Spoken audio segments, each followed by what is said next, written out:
Welcome everyone to this week's video. Today we are on Fish Friday number 57 and we have a wonderful one for you today. Today's fish is a fish that's sought after by anglers, commercial fishermen all over the world. You've definitely heard of it, definitely have seen it before. You may not have called it this exact name, but you know this fish. Today we are going to be talking about the Atlantic blue marlin. Atlantic blue marlin, or scientific name Machaira nigricans. Again, that is Machaira nigricans. It is part of the family Istiophoridae, and as Tavi just so gently put into chat, they are the pokey fish, needle nose fish. That's actually not true. They are not needle nose fish. That is different fish. But that is the family of marlins, or billfish, as they're more commonly billfish. Something important to note, though, these are not swordfish, and swordfish are not in that family. Swordfish are actually their own family. They are a completely unique species. These things are...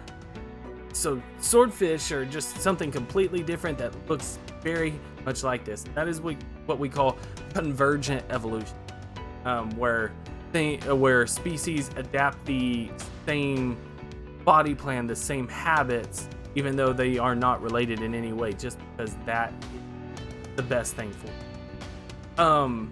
Now, as far as the Atlantic blue marlin goes, they're all over the tropical oceanic waters of so the entire Atlantic Ocean, the tropical oceanic waters, and they're found from the very tippity top of that at the surface, and they dive down very, very deep. They can be any level in the water column. Something else, they are open water. These are not really found around islands or anything like that. They are found out in the middle of nowhere. How fishermen find them, I don't know. Love to know that. If anyone knows, please leave a comment on how they find them. So they are found in the tropical oceanic water. That means that they do expand up into the temperate waters in the summer. Temperate waters, that would be your little more northern or southern latitudes, so a little away from the equator. So basically, as the seas kind of warm up, they'll migrate up into those kind of cooler waters, but they really need to be found in warm. Really prefer that. They're usually found in waters that are around 24 degrees Celsius, which is about 75 degrees Fahrenheit, but they have been found in waters as warm as 30.5 degrees, 7 degrees Fahrenheit, and as low as 21.7 degrees Celsius or 71 degrees. Basically, if the water is warmer than 70 degrees, they seem to be there, all the way to the levels.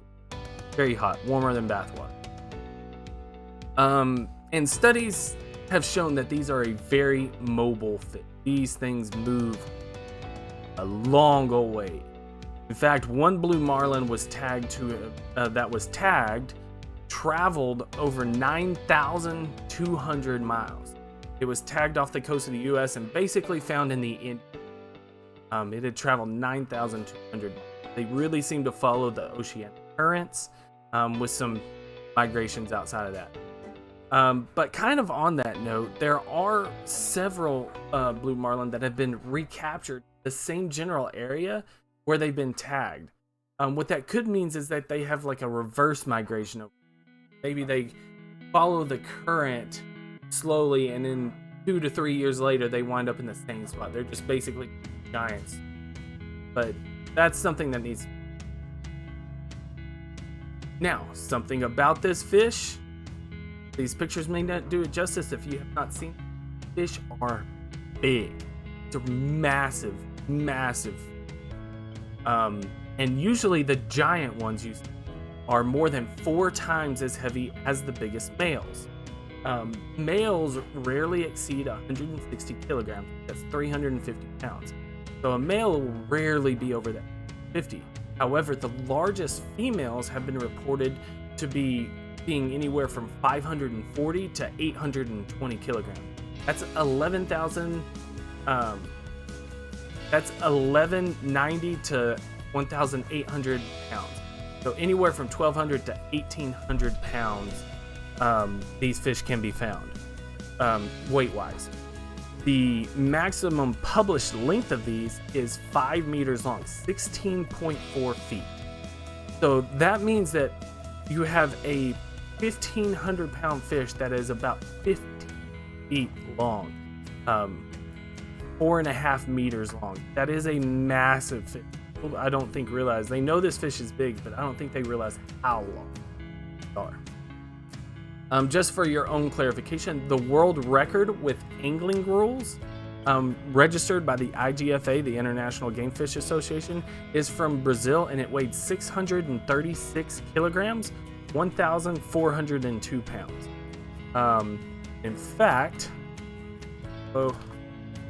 it was caught by Paulo Amorim. Let me find the picture. Here is a picture of him with the world record catch. So you can see him.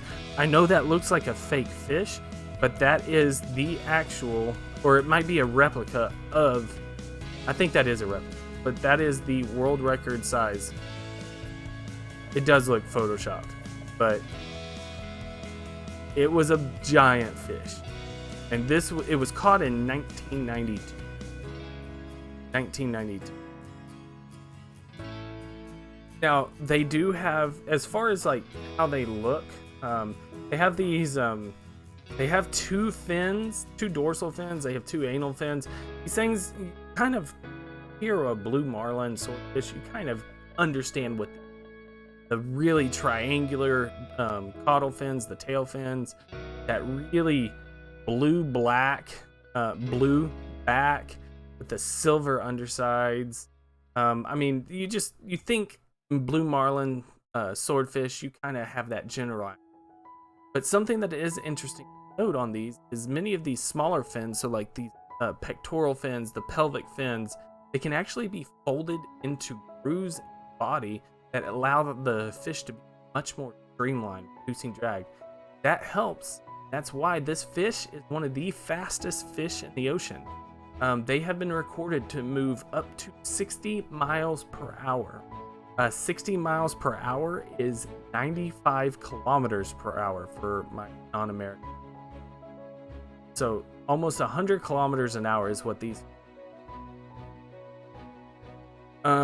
Something to note about this is they do have very dark fins, very thick, bony scale. Then they have these stripes going down. Usually there are 15 rows. 1, 8, 11, 12, 13, 14, 15. So they have about 15 rows of these stripes down. And then of course, obviously they have this very long, stout bill. This is a picture of a small one. Accidentally clicked on it, but we'll just go ahead and kind of talk about it. Their bill is from an early age, but they don't really use it. There's debate on how much the bill. It's always been they use it for feeding, but there's always been a debate on how much it's used. It turns out that they really do seem to use it a lot. They have a very large range of prey. We'll come back to that. What they'll do is they'll find a school of fish and they'll swipe their sword side to side, hitting and injuring other fish, and then they'll turn around and eat those fish if they stunned them or stabbed them. And their prey can range anywhere from very small schooling fish to prey in the 100-pound range. So they can eat up to 100 pounds at a time. In terms of reproduction, they can reproduce starting at about 2 to 4 years of age. And the females may spawn as many as 4 times in one season. So think about 4 times one season. However, the Atlantic blue marlin often releases over 7 million eggs at once. They can release 7 million eggs at once. The eggs are about 1 millimeter in size. That is a ton of eggs. These are free floating pelagic eggs. And then when the babies are born, which is the picture that I showed, this is a very young Atlantic blue marlin. I'm going to assume that's what the picture description said. I don't know. Please don't sue me if I'm wrong. These things are just small, and there's very little survivability. Their reproductive strategy is to basically throw a ton of young out into the water and just hopefully no paternal instinct. In terms of their recreational and commercial availability, they are very heavily fished, and they're very historically important. In fact, Ernest Hemingway, that famous author, the Old Man in the Sea book, the fish that was in that was actually a marlin fish. And he himself was actually a very active marlin fisherman. But they probably shouldn't be. These fish are actually, their populations are declining a little bit because they are very much associated with bycatch longlines, meaning bycatch is when fishermen out in the ocean, not necessarily ocean, also in freshwater, they catch fish that they are not meaning to. And it's one of the saddest parts about commercial fishing, that if it's not what they're meant to catch, it usually just goes over the side, usually dead. So that's neither here nor there. It's definitely something that, yeah. But there are very active tournaments and clubs for fishing for Atlantic marlin. It's very heavily sought after recreation, which means that it does bring in a lot of money. Here is where we're getting to the interesting facts. We're going to end in two interesting facts.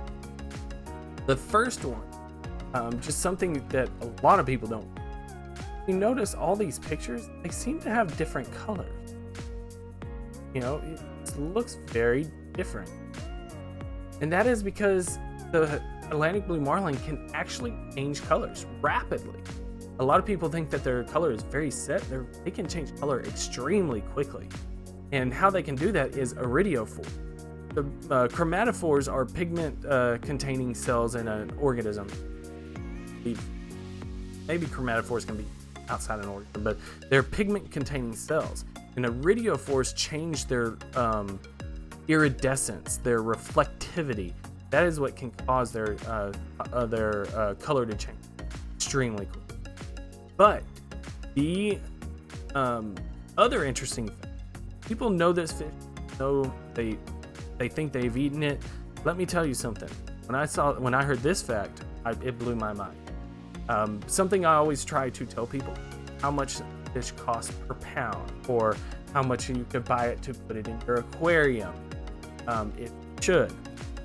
This fish, the Atlantic blue marlin, one of the figures I heard is that the Atlantic blue marlin, it could be worth up to $31,325 per pound. Let me say that again. $31,325 per pound. What that means is that 1,000-pound fish could be $31 million. I'd imagine that's not it, but that's how the math would work out. I imagine it's edible meats, but that is how much. In fact, there was just recently a tournament on Atlantic blue marlin. I believe that the winners got a 680-pound marlin, black marlin, and they won $3.1 million in that tournament. So crazy experience. But thank you guys so much again. I really appreciate it. Hope to see you again. If I don't, please be safe. Have a great day. Please leave a like, comment, and subscribe. If you do, I'd really appreciate it. Hope to see you again.